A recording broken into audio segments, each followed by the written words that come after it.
Tonight on Neodrome we have Don't Go in the House, directed by Joseph Ellison from 1980.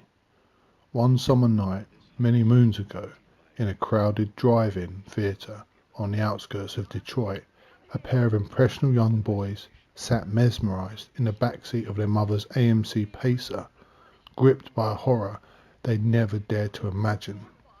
Something terrible was happening on screen, something unconscionable, and it would haunt their spirits for years to come. I first saw Don't Go in the House at the Bel Air Drive-In when I was 5 years old. Raised by a single mother who loved horror movies, my brother and I were exposed to all manner of creature features. Mum, more often than not, too transfixed in terror to consider that perhaps her boys were a bit young to be seeing some of this stuff. Okay, now about this movie. If you've seen it, you already know, but if you haven't, it remains one of the real shockers of the horror genre from any era.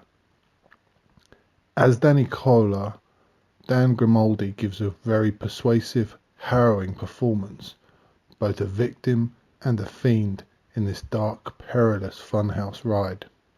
He's a guy who is just trampled by the world, one of those painfully awkward, designated loners whose life is mired in day-to-day ridicule.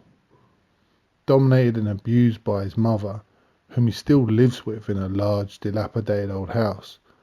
The narrative is a tricky one, because you become invested in this sad, pathetic man in a very particular way, and you get on his side, and of course, once that happens, the extent of his psychosis is revealed.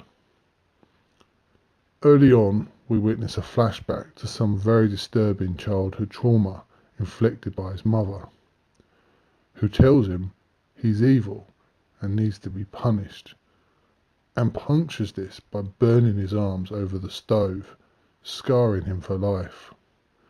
When she soon dies, Donnie's already tenuous grip on reality is shattered, and a monster is set loose upon the world.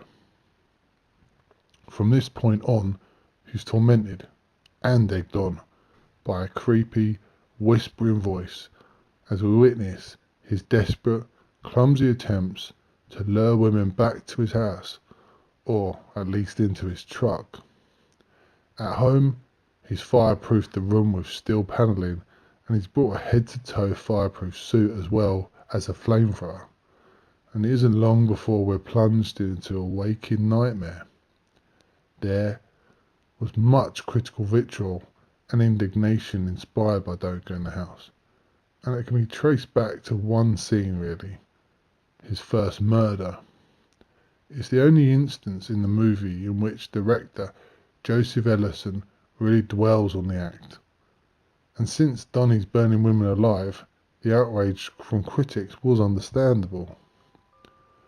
After torturing his victims, they're dressed in his mother's clothing and assembled in a sitting room, where he occasionally visits their charred remains for a word or two, and at one point threatens to punish them again in a desperate bid to regain control, as they begin popping up here and there around the house, startling him with laughter.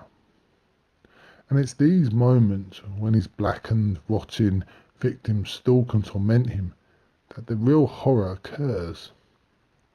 The influence of Alfred Hitchcock's Psycho is quite apparent throughout Don't Go in the House. As in Psycho, Donnie keeps his once domineering mother's rotting corpse at home, and still hears her bark orders from time to time.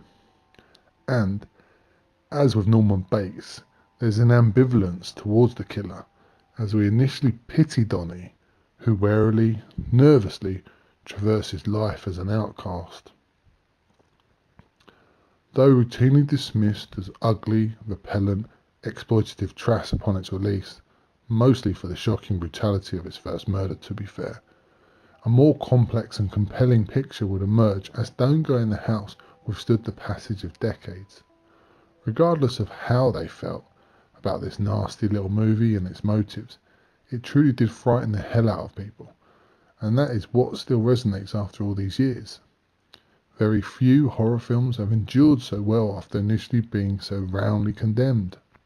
Yes, it's cheap and rough around the edges, but wow, it's scary.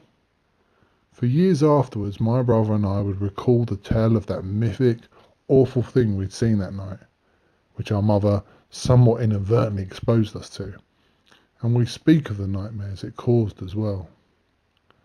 I'll wrap this up by mentioning that it was somehow fitting, given the plot, that it was my mother who was that introduced us to this traumatic horror film at such a young age.